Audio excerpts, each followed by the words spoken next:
Bohinjski Bistrici v avtokampu Danica imate tudi nov hotel oziroma gostišče Danica. Je to prenovljeni?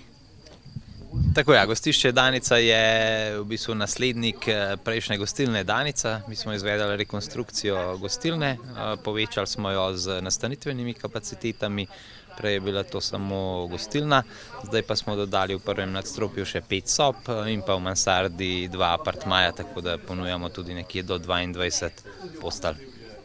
In kdaj se ta hotel nekako odpira oziroma prenovljena gostišče Danica? Ja, gostišče nameravamo odpreti to nedeljo ob 10. dopoldne in potem bo odprta praktično ves čas. Sobe same pa nekako s 1. julijem zdaj vnašamo še opremo in pa zadnje detajle urejamo. Bila kar obsežna rekonstrukcija, praktično objekt zgrajen na novo, tako da smo hiteli in nam bo očitno uspelo pred glavno turistično sezono. Se je odprl že avtokamp Danica? Avtokamp Danica je odprt praktično ves čas, kar je bilo mogoče zaradi ukrepov.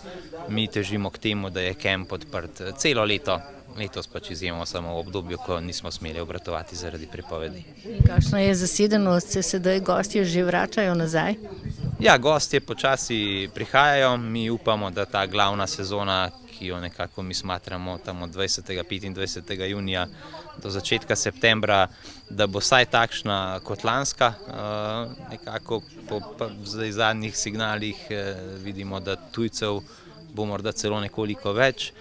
Nas pa malo skrbi, kaj bo z domačimi gosti, ki jih je bilo lani res izjemno veliko, tudi na račun turističnih bonov. Letos nas ta del malenkost skrbi, no, kot rečeno, bomo pa videli, kaj se bo iz tega izcimalo. Vsekakor stavimo tudi na domače goste in si jih seveda želimo. No, pa vendar vam bo verjetno pripomogel tudi za ostale prireditve turističnega društva, teh 120 evrov, ki jih naj bi jih dobil vsak državljan Republike Slovenije. Ja, ta ukrep, ko bo sprejet, ko bo dokončno potrjen, upam, da bo izjemna pridobitev za turistično gospodarstvo in si seveda absolutno želimo, da je to čim prej, da se tudi misli na te objekte, kot je naš, ki je zgrajen na novo, se pravi, prej, ki je bila samo gostilna, pa je sedaj gostišče, imamo tudi nastanitvene kapacitete in zaenkrat teh lanskih bonov se še ne da koristiti, tako da upamo, da tudi to je čim prej sprejeto, da se lahko tudi v novih objektih tudi lanske bone še koristi in potem pač je samo naša uspešnost pri trženju, kako bomo to napolnili, ampak za same nastanitve nas ne skrbi.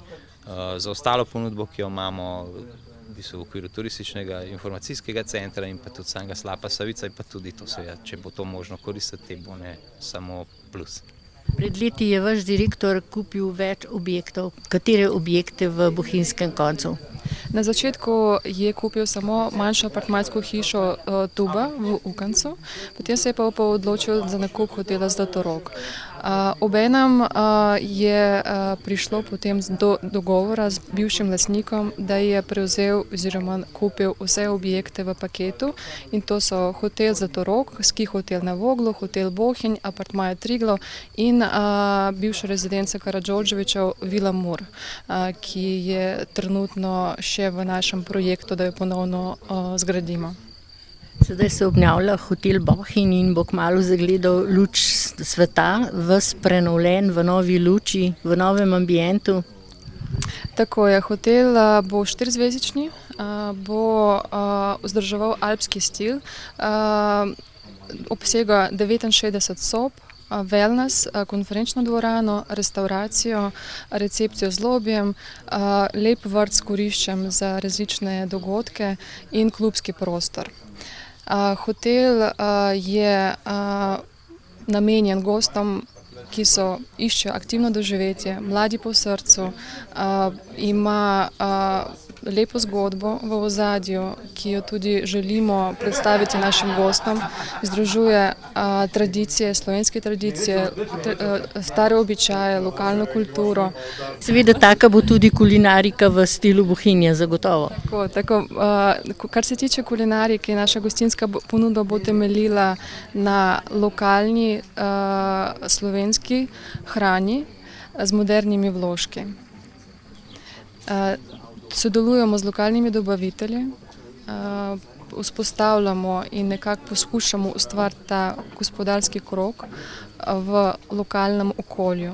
To se pravi, za zajtrk bomo imeli tudi kakšen bohinjski kotiček, kjer bomo predstavljali samo bohinjske izdelke. Tako določene jedi bomo tudi poskušali certificirati oziroma dobiti certifikat bohinjsko. Se že zdaj pripravljamo na to. Seveda pri tem so določeni pogoji in upamo, da jih bomo tudi dosegli. In kdaj bo predvidoma otvoritev hotela? Otvoritev planiramo v začetku julija oziroma v drugi polovici julija, točni datum pa še sporočimo. Kaj je pravzaprav cilj Triglavskega narodnega parka? Ja, naši cilji so, lahko rečem z veseljem, vse bolj usklajeni in vse bolj enaki s tistimi, ki se jih želijo tudi lokalne skupnosti, turistične destinacije na tem območju. Kar se tiče poletne sezone, predvsem to, da je počutje obiskovalcev, počutje domačinov in ne nazadnje, kar se tiče samega varovanja, ohranjanja narave, da je vse to na najvišji ravni.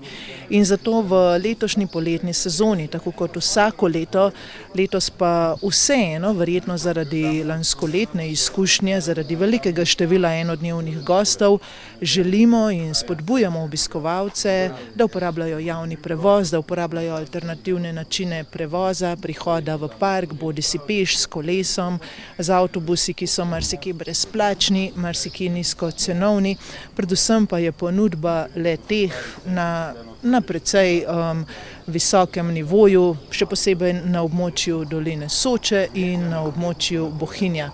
Hkrati tudi postaja vse bogatejša ponudba doživetij, tako bodisi izletov, bodisi vodenih izletov, bodisi kulinarične ponudbe na osnovi lokalne proizvodnje in vsekakor si želimo, da tako ostaja tudi naprej. Obeležili pa boste tudi dve obletnici, dve pomembni obletnosti v vašem Triglavskem narodnem parku. Res je, letos praznujemo 40 in 60-letnico sprejetja prvih zakonov, temeljnih dokumentov Narodnega parka. V tem obdobju se je spremenilo marsikaj, tako na področju obiskovanja, tako na področju razvoja v tem območju in v letošnjem letu, upoštevaje sezono, ki prihaja in čudovite kotičke, ki jih Narodni park ponuja. Imamo precej pestro paleto dogodkov, vodenih izletov, delavnic za otroke, razstav, hkrati tudi osrednjih dogodkov v Trenti, v juliju, v Bohinju, v septembrskem času. Vsekakor pa želimo, da obiskovalci na spoštljiv način s tisto mero občudovanja edinega narodnega parka pridejo na parkovne poti, na označene planinske poti in se seveda poslužijo tudi lokalnih dobrot tega območja. In seveda štejem tudi številne aktivnosti, pohode in seveda organizirane pohode. Tako je. Izveden je bil že zelo dobro obiskan voden pohod skozi Pokluško sotesko. V naslednjem tednu bo voden pohod po Soški poti, tekom poletja in jeseni pa na primorski, na gorenjski strani, tako recimo Mrzli vrh, tako recimo na gorenjski strani tudi Bohinjski konec. Skratka, vsa paleta programa je podrobneje razložena na naši spletni strani.